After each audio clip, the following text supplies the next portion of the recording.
다음 글은 김성규 목사님이 쓴 책인데요. 김성규 목사님의 어머니가 여러 번 입신을 해서 천국을 보고 있는 것을 옆에서 녹음기로 녹음을 했습니다.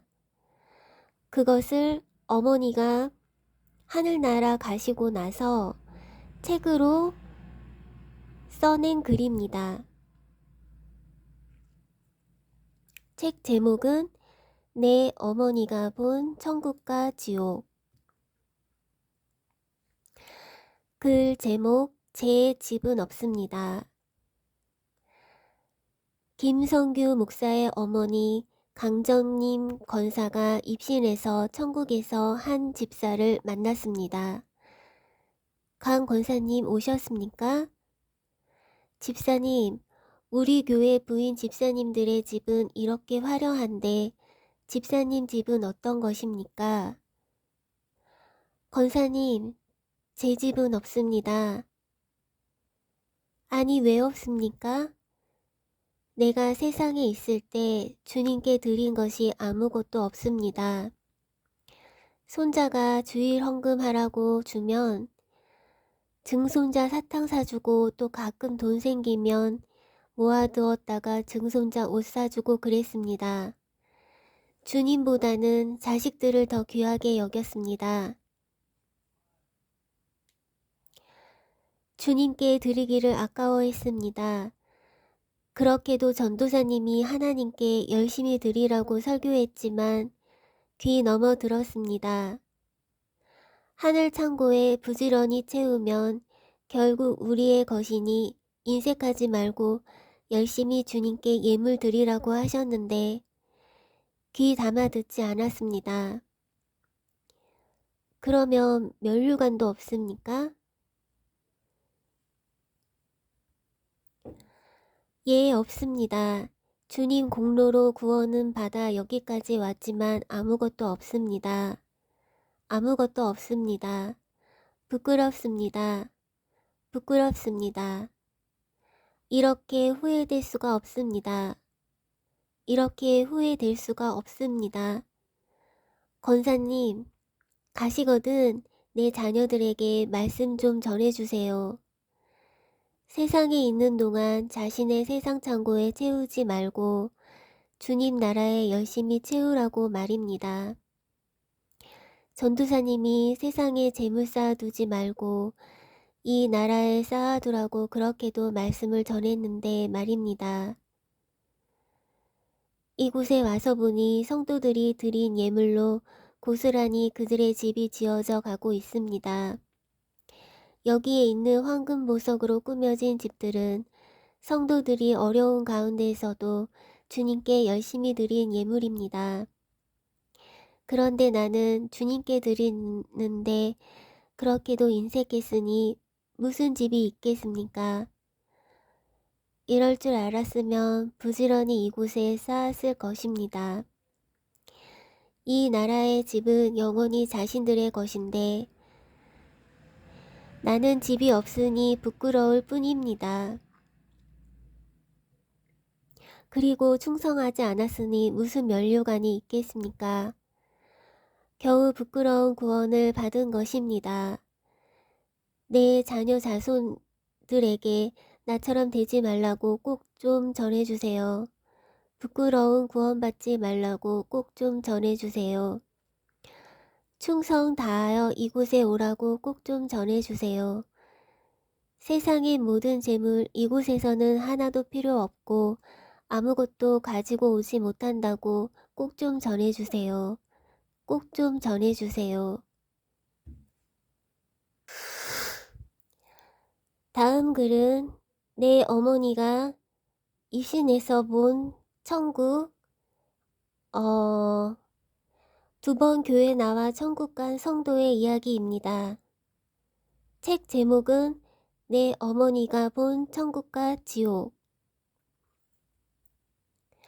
어머님께서 입신을 하셨는데 아버지께서 시무하시는 교회에 다니시다가 돌아가신 두 분을 보았다고 합니다. 한 분은 부인 집사님이고 한 분은 교회를 2번 나오고 돌아가신 분인데, 부인 집사님은 면류관을 쓰고 있지 않은 반면 2번 나오고 돌아가신 분은 면류관을 쓰고 있었다고 합니다. 그래서 주님께 물어봤다고 합니다. 왜 저 집사님은 면류관이 없는데 저분은 면류관을 쓰고 있습니까? 저분은 교회에 딱 2번밖에 나오지 않았는데 말입니다. 라고 했더니 주님께서 말씀하시기를, 저 여집사는 일생 동안 집사로 지냈지만 나를 위해 한 일은 아무것도 없었다. 오직 자신만을 위해서 신앙생활했지만 저 사람은 비록 2번 교회에 나왔을지라도 나를 몹시 기쁘게 했느니라, 나를 시원하게 했느니라 하시면서, 내가 생각하기는 2번 교회에 나왔다고 하지만 나는 영원히 현재인이라고 하셨다고 합니다.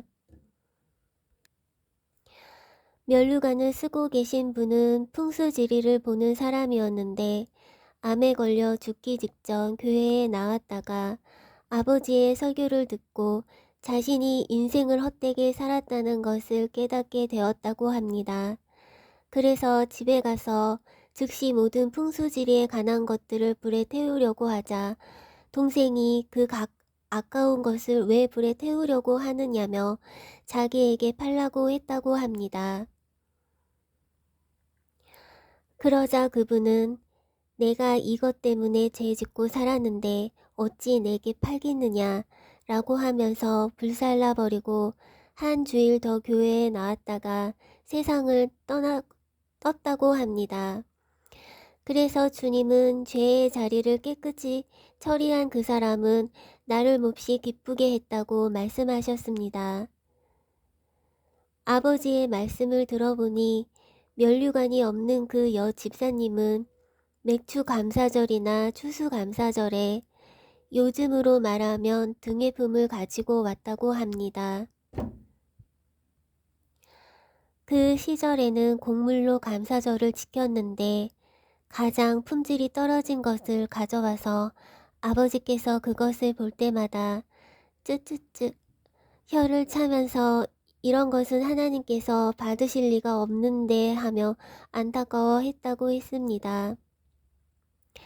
다른 분들은 깨끗이 정제해서 정성껏 드렸는데 그 여집사님은 인색하기 이를 데 없고 드린 것도 그런 것을 드렸으니 어찌 하나님께 연락될 수가 있었겠습니까?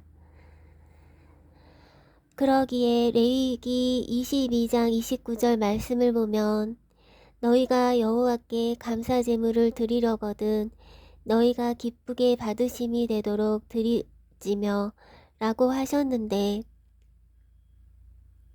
그 말씀대로 여 집사님은 아무 상급도 받지 못했던 것입니다. 다음 글은 김성규 목사가 쓴 내 어머니가 본 천국과 지옥 책에 있는 글입니다. 제목 더 좋은 노래를.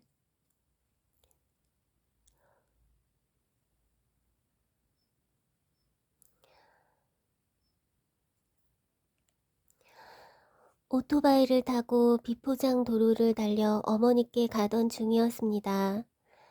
샘물과 같은 보혈은 주님의 피로다 라는 찬송을 부르며 가고 있었습니다. 마지막 절인 이후에 천국 올라가 더 좋은 노래로 날 구속하신 은혜를 늘 찬송하겠네, 늘 찬송하겠네, 늘 찬송하겠네, 날 구속하신 은혜를 늘 찬송하겠네, 를 찬송하는데, 갑자기 고린도전서 13장 12절에 우리가 지금은 거울로 보는 것 같이 희미하나 그때에는 얼굴과 얼굴을 대하여 볼 것이요 지금은 내가 부분적으로 아나 그때에는 주께서 나를 아신 것 같이 내가 온전히 알리라는 말씀이 눈앞에 펼쳐졌습니다. 그러면서 주님의 음성이 들렸습니다. 김 전도사야, 그렇게도 좋으냐?